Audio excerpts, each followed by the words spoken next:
Good morning and happy Valentine's Day. Today is Tuesday, February 14th, 2023. With me today, I have what probably are the most famous hands and probably one of the most famous voices in the YouTube watch space. The mystery man that we have on today is Mr. Andrew Morgan. He was Watchfinder's content creator for a long time. Andrew, how are you this morning? I'm very, very well, thank you. How are you doing? Beautiful. After a couple of mishaps, technically, we're back at it again. Hopefully, we get it right this time. Let's talk so we can rehash the conversation we just had, which was about Valentine's Day. It is Valentine's Day to those that are celebrating. I hope you ran out and got your wife something. I definitely did not, but I will work on it. Tell me about the setup that you have with your wife, where you celebrate it on a different day. Is that the case? Yeah, that's right. Yeah, we choose to just move it to a different day when everything's cheaper. So, we decided mutually that we won't be slaves to capitalism. So we buy our roses when roses are affordable and whatnot. But I liked your hot take, actually. I'm going to replay that because your partner reminded you that it doesn't have to be about buying things. It could just be about reminding each Yes. other that you appreciate the effort that you each put in, which I think is nice. I think that's really nice. So I haven't shared this publicly, and I don't think she watches every episode, but I have like a reminder that randomly pops up on my phone like every couple of days and it's an acronym like show Angelica, which is my wife's name, show Angelica some love. And it just reminds me to just, randomly tell her, I love her, have a great day, how amazing she is.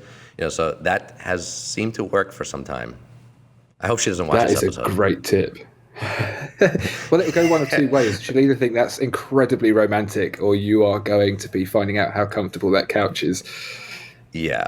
I have a horrible memory. I can't remember anything. So like to remember to just, show some love and affection is something that I have to remind myself constantly. Let's get into your story. So you have been with Watchfinder for 12 years, and as you just let me know, you still are with them. I was not aware. I thought that you actually parted ways, but it's good to hear that you're still with them. Yeah. Tell me the situation. Tell me, the Watchfinder, I guess from the beginning, how you joined, what happened there, and what is going on now, your new channel that you recently launched. Yeah, so certainly launching a new channel has raised some questions, but I'll get into how that works. I suppose people think, well, more videos? There can't be enough hours under the sun. But there are. I have found them. They exist. So when I started off, I used to be a civil engineer. I've always had a mindset for things that are intricate, that have detail, that require learning and education. And so I became an engineer because I thought that was something that fulfilled a lot of those things. And it did. I was a civil engineer, so yes, it was designing drainage and roads, but nevertheless, every day was a new puzzle. It was like having the world's biggest Sudoku, and you had to sit there and solve it. But more and more, it became apparent to me that being a civil engineer and being more senior meant you spent most of your time arguing with local government about the rules. That does not interest me in the slightest. Not at all. I don't really particularly like politics, don't like bureaucracy. What I do like, though, is watches, photography, and writing. And, I don't know if you've ever sat down and just kind of penciled out your dream job and you think, I'd love to do this, I'd love to do that, I'd love to do the other. And that's what I did. And there was a business fairly local to me called Watchfinder, which had been in existence by that point for around 8 years or so. 20 people employed there, selling pre-owned watches out of a little office in Maidstone. And they were advertising a job for a copywriter to write product descriptions on the website. So, it doesn't just say Rolex 40mm case. Yep. It has a little bit of kind of Yeah. storytelling to it. Maybe history or an interesting fact. Yeah. And I thought that sounds interesting, but it also sounds quite limited. And so I had written a few novels at this point, just of my own accord, just as a hobby. And I'd been taking pictures of things. And I had purchased a Rolex Submariner 14060M, which I really, really enjoyed. And so what I did is I wrote them a review of that watch, took some pictures of it, sent that in as a CV, and got an interview with them. And in the interview, I said, look, yeah, we can write description for the product that you're selling, but I think the big thing is going to be community. I see it in the car industry. In the UK, we have a website called Piston Heads, and I'm sure in America you have a number of different, like Jalopnik and things like that, like big car communities. And I said, that just doesn't really exist in the watch world. You have Hodinkee, and then you have YouTubers like TGV, and that was about it. Yeah. So I pitched this idea in, and half of the reason for pitching this expanded idea was because I wanted to have somewhere to grow, but also because I didn't want to jump too far down from my salary as a civil engineer, because I was kind of starting again here. But they took a gamble on me, and it all started with writing articles and doing a blog. Do you remember blogs? Pictures, stories, the works, kind of crafting this sort of Jeremy Clarkson-esque, pithy, cynical take on the industry and on watches. Because, as I love Hodinkee and I love what they've done for the industry, but a lot of it is very serious. They take themselves very seriously. This is all, no jokes, please. These watches are serious. And I thought, I'm British. Nothing is serious. If everything is serious, then what are we even doing here? So I thought, no, we're going to have fun with that. And that seemed to generate a little bit of interest, but it was always within the confines of Watchfinder. The only people who saw the blog were people who we emailed the blog to, so it was limited by the scope of the email database that Watchfinder had. And so I was scooting around. I like to kind of keep on tech trends and seeing what's going on. And I realized people were doing more and more with digital film, not just for photography, but for videography. And I was like, yeah, I love me a film. I'm going to learn how to be a cinematographer. And I think, what did we have at the time? A Canon 5D Mark II, perhaps, of some description, I think it was. And you could crack that thing open with Magic Lantern and you could record video with it. So we recorded some bits and pieces. I kind of scoured the internet for every piece of education I could find, watched all the behind the scenes of Lord of the Rings and everything, just like looking at what kind of lighting are they using, what kind of cameras are they using, how do they craft this? And started to piece some little videos together. And Watchfinder at the time, this was 2014, 2015, I think, had just opened its first service center. So starting to rope in some accreditations from different brands, getting all the equipment. They'd spent all this money because each brand requires you to buy all of their equipment, and so you have to buy it over and over and over again. And they wanted to show this off. So I thought, well, yeah, let's do it. There's some really, really nice kind of ASMR type videos out there where you just see people making things. Let's take advantage of that, show someone doing some servicing work. And we put that together, put it with some calming music, uploaded it to the internet, and then kind of promptly forgot about it because we thought, yeah, it'll grow, but you'll get a few hundred views here and there. Well, anyway, about a year later, we came back after Christmas, and this video had 1 million views. Wow. We're like, what? 1 million views? Can you imagine 1 million views on a video on this video that you had kind of no expectation for? And it kind of gave me a brainwave. I thought, well, here's an opportunity, because Watchfinder didn't and still doesn't have huge marketing budgets. We are kind of very much left to fend for ourselves. And you can imagine that the bulk of the money that gets spent is on purchasing watches. Of course. So we had to try and use our brains. And this presented an opportunity for organic growth as a community, as a content-driven community. And we tried a few different ideas. How can we replicate this success? We did more servicing videos, obviously, but there was some repetition to them, and we saw decreasing performance each time. We thought this doesn't have legs. And ultimately, we're not known for being a service center. We're known for having lots of watches, having an expertise in these watches. So really want to talk about the watches themselves and the stories behind them rather than the servicing aspect. So we put together a short video around 2 to 3 minutes long because there was an expectation that we wanted to hit a certain level of commercialism with it because we didn't really understand how it worked. And it was more like an advertorial, 3 minutes with a voiceover that was, this is 40 millimeters case in stainless steel, and some nice videography of the watch that we had been picking up on. And it kind of flatlined hard. So I did some more research, and something I read that was a piece of advice from YouTube that has stuck with me ever since and has really, really fueled everything that I do inside and out of Watchfinder when it comes to content creation. They said, I mean, it sounds so straightforward when I say it, but they said, tell your audience what they want to hear, not what you want to tell them. So we're there saying, well, we want to tell them that we've got all this stock and we want to tell them that we know all this information. But they don't. When you sit down and you watch a YouTube video, what you want is to kick back and be entertained, have a nice time, enjoy yourself, and maybe learn something along the way. I treat it very much like visiting a stranger's house. If they ask you to take your shoes off, you take your shoes off. If the audience asks you to tell a story and entertain them, then you do that. And so I thought, oh, that's great, because I like telling stories. Let's try and kind of squish these two things in together and pick out some watches that have some great stories and tell them. And we did that. And back then I did it with notes and I ad-libbed it and put this video together, put it out. After a week, it had 20,000 views, and we were just thinking, yes, this is it. Amazing. This is it. And when I say we, I mean me and Tom Preston, who you might know from our podcast as well. My plucky sidekick, I think he's being designated. And yeah, and we did this, and it just became a thing. And we were doing this in our lunch break just to kind of prove a point. And it got to the point where it gathered some momentum, and the powers that be said, yeah, okay, let's dedicate some more time to this. And it's just been a process of that. The more success we have, the more time we get to dedicate to it.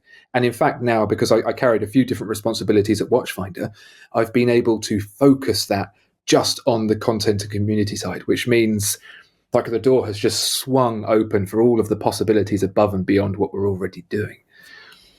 So I appreciate I've been talking for a long time, but let me jump into the other channel that I have now and explain how that came about. So been in the business now for 12 years, as you said, and learnt a few things along the way.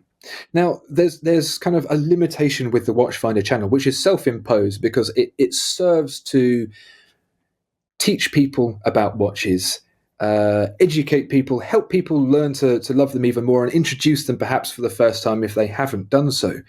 And the idea is that I don't want to impart my opinion on anyone and be like, this is what you should think, this is good, and this is bad. Because really, I mean, let's face it, watches are very, very subjective. If you want something that tells the time really well, look at your phone.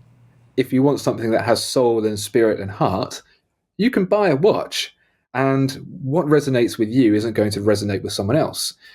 And so with the Watchfinder stuff, we always want to, and this is where the top-down look comes from. It's your POV. You are handling the watch, and we are going to tell you some things about it. And some of those things might resonate with you, and some of them might not. And you can go away with that knowledge and make your own decision.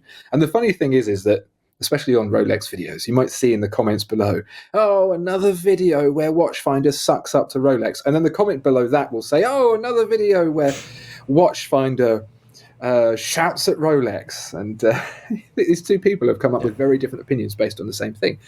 That's the idea. It's kind of impartiality with just kind of hints of personality here and there. But I have these other stories, these things that I've experienced that I really want to share that kind of don't fit that mold. So I had a strokey beard meeting with the guys at Watchfinder, and I said, would you have a problem with me starting my own channel and telling some of those stories on the side? And they said, well, not really, as long as you don't go and do something really outrageous that can bring us all down, then yeah, have at it. And actually, the two things complement each other quite nicely. And I heard it described like this. If Watchfinder is the main event, then my personal channel is the after party. You kind of kick back, undo the top button, and then you talk like, yeah, but what do you really think? What do you think about this? What do you think about that? What's your opinion? What's your take on the industry? And it's been really, really great to share some of the little tidbits that I've picked up along the way and engage with the community as well on a more personal level, being able to interact with people there too.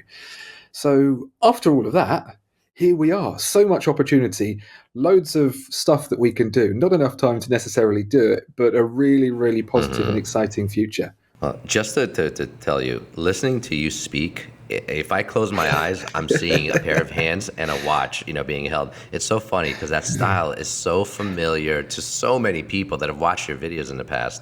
And just to, it's funny, I just thought of something. When I first came on into this company about 5 years ago, my goal was for them to get a setup that makes the quality of the videos look just like yours. I said, can't we just reproduce that? Look how amazing that, POV look, that top down look. Why can't we do it? And I'll tell you, we have not been able to reproduce that. I don't know how much research you've done, what your setup is like, but it is one of a kind. We've tried, I'll tell you, numerous ways. And there was no limit to the amount of money that we would have spent to do that, and we could not get it done. The great thing is that what you'll find with our setup is that it's actually really simple. It's really, really simple. And it's more about understanding the behavior of light to eke the most out of it with a simple setup. And the funny thing is that people have tried to replicate it by adding more equipment, more lights, more everything. But you can get the setup that matches ours for way less than $1,000 of spend. Way, way less. You can do it with one light. It's very, very straightforward. And the secret is a difference that you see between photography and videography. In photography, a lot of time people use just going to check you're still with me. You're still awake? Good. Yep. We're good. I'm still here. In photography, people use softboxes, which is that kind of like square cone with a big white front, and it creates a couple of them around. Yeah, and they're perfect for shooting people because people have, generally speaking, a matte finish. But watches are very reflective. Everything, even the brush finish is kind of satin, is almost shiny. And then you've got the crystal, you've got ceramic bezels, which are all very gloss finished. And actually, the secret is to use a cinematography method, which is to separate the light and the modifier and use a big piece of diffusion material and shoot a spotlight at it. And when you shoot the spotlight at it, you get a hot spot and a gradient rather than just that big, evenly lit square. And when you have the gradient, that's where you get the wash of light that fades rather than white, white, white, white, hard line, black, black, black, black, black. And then you can augment that with just pieces of white card to bounce in from the bottom. And that's it. That's it. You just play around with the angle of the light to the diffusion to create the look that you want, to find the balance between hard light for the detail and soft light for the fill.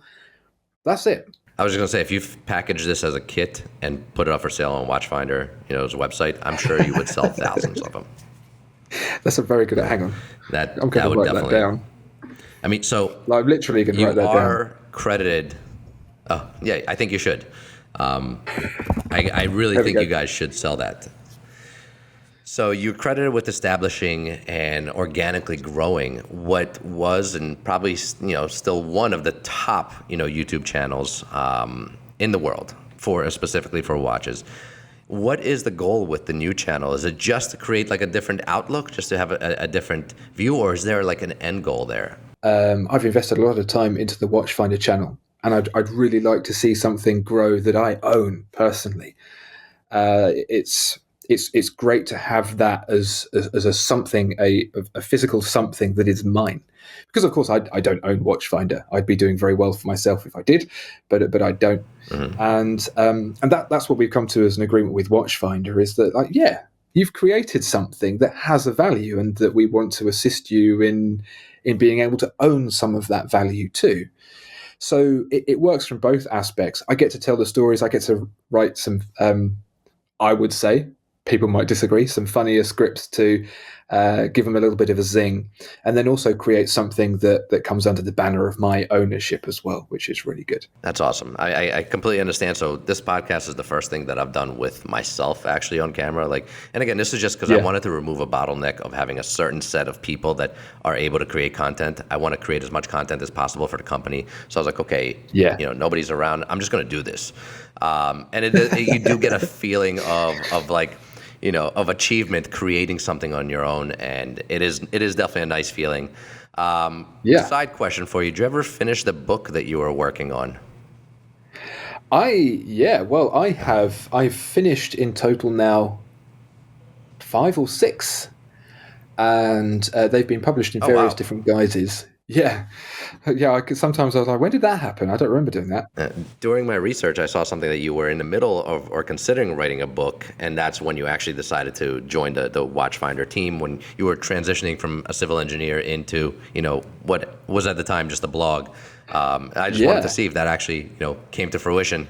So funny story. I actually got knocked off of my motorbike and severed my ACL and PCL, and kind of was effectively Wow. bedbound for 4 months. And I realized there's only so much Call of Duty one person can play. And I think I realized this on day 2, and I thought this is going to take a long time. So I thought I love writing. I'm going to write a book, and I wrote a book in that 4 months that I was bedbound before I had the surgery to connect my leg back to itself. Um, I wrote a book, and it's not very good. But always the first time you do something, it's always not very good.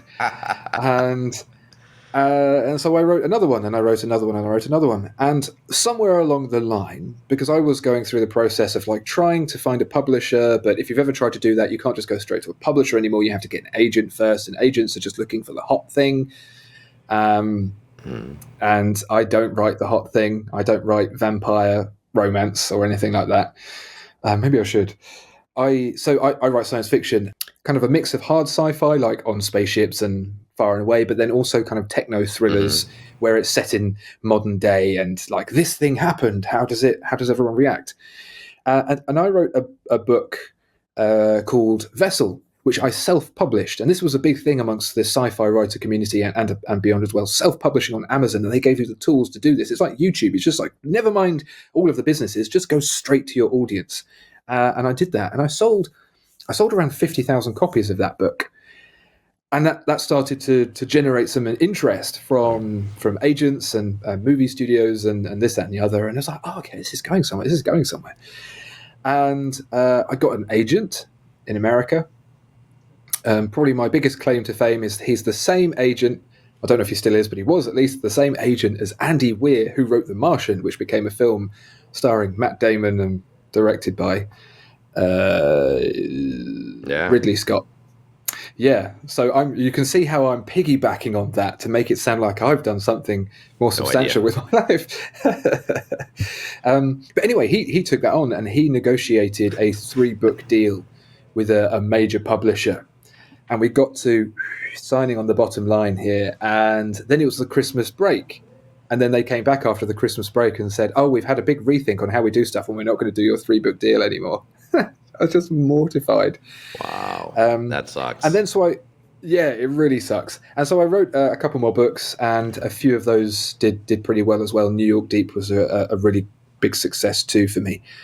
But what happened was, and this is always my big fear with YouTube, what happened was Amazon decided, hang on a minute, those big publishers who were really against ebooks and digital are now realizing that it's successful, and they've got big money to spend.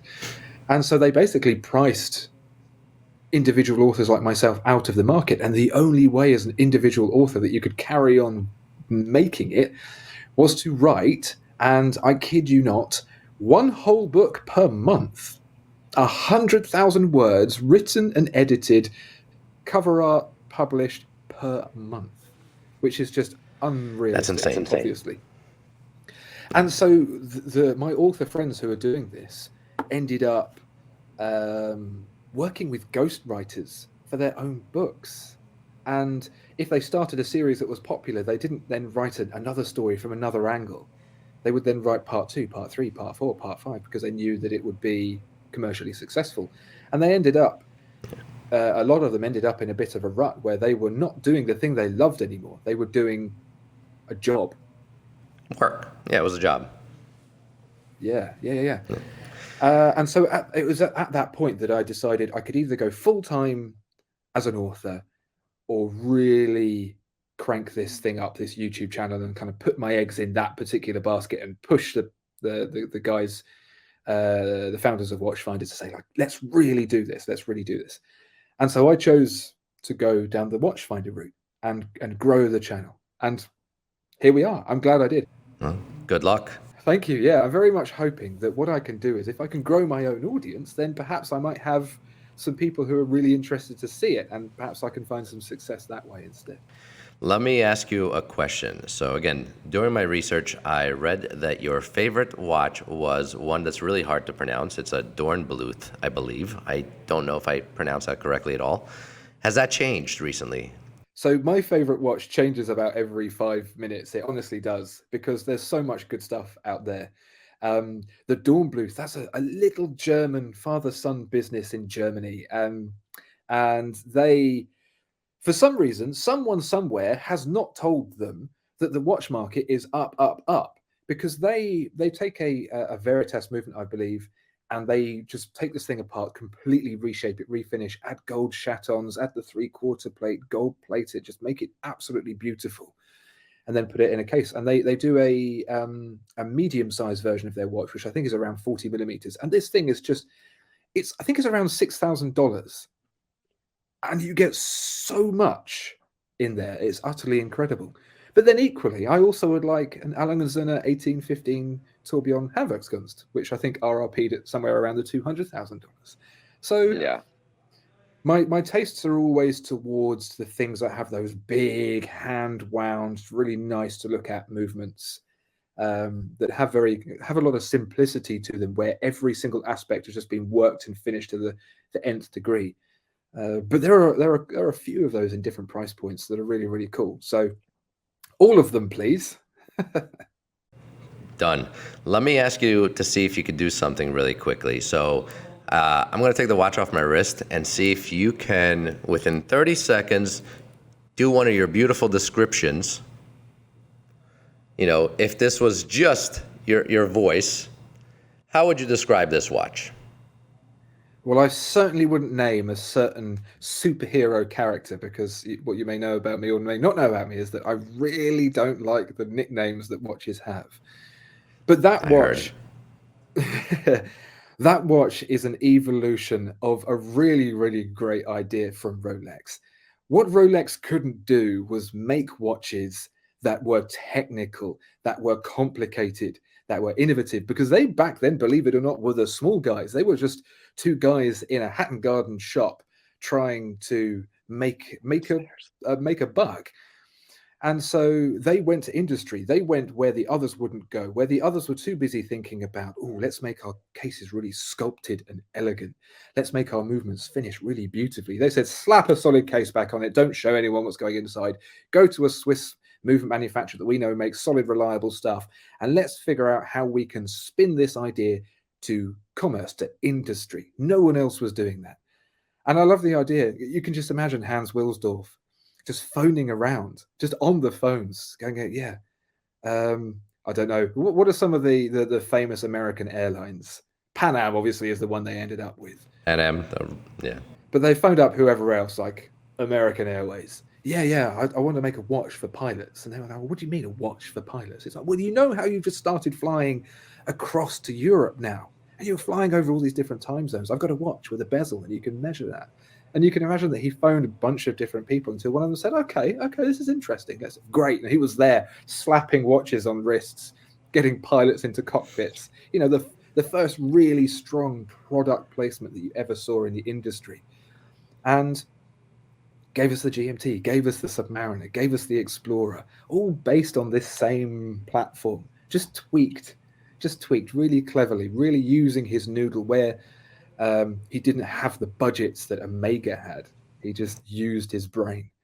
And that's evolved into that. In fact, the only GMT master I've had was the ceramic bezel one. And again, it was just this great spin where Rolex watches didn't used to be that expensive. They weren't elegant and beautiful and ornate and polished and luxurious. They were rugged, hard wearing. They were like the Toyota Hilux of the watch industry. They were just built to smash. And in that transition to people buying watches for luxury, they had to do something. And it was the GMT that they tested the ceramic bezel on for the first time. Like, what do you think of that? Like, break the formula. What do you think? And it enabled them to take a jump up in the price point. They went from selling watches for £3,000-4,000 to £5,000-6,000 very, very quickly, because they had something that felt more substantial, more solid. They fixed their Rackley bracelet. They gave people a clasp that showed what a clasp could really be. and they made everything nice and shiny. And then my favorite thing about the watch that you showed was it's the journey from the solid ceramic piece to the dual tone, because of course the GMT is very famous for having the two colors, very often copied. I Hmm. imagine Rolex didn't do it first, but they certainly did it best. That's what they did. They were like Yes. Apple. They hoovered up all of that stuff that people had done badly and Hmm. went, this is how you do it. And so the ceramic bezel, they said, we will not glue two pieces together. Glue is, we don't know the word glue. Glue is something horses are made of. And so they decided to make a ceramic piece out of one piece, dye it black, and that was their first go. But everyone said, oh, but Pepsi, oh. And the problem that they had was that the process for making one of those bezels is you didn't dye one half and then dye the other half, because then you had an issue with the precision of the overlap of those two colors. You had to dye the whole thing one color and then one half a second color. So the way they got around that initially is to dye the whole thing blue and then the top half black. And so you got a perfectly crisp divide between those two colors, and then you ended up with the watch you have there. But people still wanted the Pepsi. So the way they figured it out is if you have a blue and then you put red over it, you're going to end up with purple, and vice versa. So they ended up having to have a reddish blue and a bluish red. So neither kind of pushed each other too far. But actually, when you look at the Pepsi, you'll notice that neither color is particularly well rendered, because they stuck to their Hmm. own convictions of not making it in two pieces and ended up with that compromise. So that's I Um, suppose that's now uh, just become the potted history of the GMT. That's that in itself would be an amazing video. Andrew, thank you so much for taking some time to meet with me today and talk about this. You know, again, you created history. You will always, be known for one thing. I really, really believe that your new channel is going to create, a new sort of history that 5 years, 10 years from now, we're going to be able to look back and be like, wow, this guy's done it twice. It's amazing. I wish you all the luck, and obviously, us at Luxury Bazaar will always help and support, and always want to be involved with your success. Thank you so much. Like I really do appreciate it, and I have a mentality towards this, because some might say there's competition between different people, but I'm very much of the opinion that this is rising tide lifts all ships situation. And all of us who are involved in the buying and the selling and the communicating about watches, we all have a duty of care to the future of the industry. And by working together and by sharing our knowledge and by helping each other out to grow something bigger and stronger, all we do is educate more people. We create a bigger, yeah. better educated, more enthusiastic market, which gives us all more room to play in, which I think is fantastic. And it means I get to meet great people like you guys. So thank you so much for having me. Yes, same. Thank you. I hope you have a great rest of your week. Enjoy your day today. I hope whenever you do schedule your Valentine's Day, you have a great evening with your significant other. Again, thanks again. Have a great day. Talk to you later. You too. Bye bye.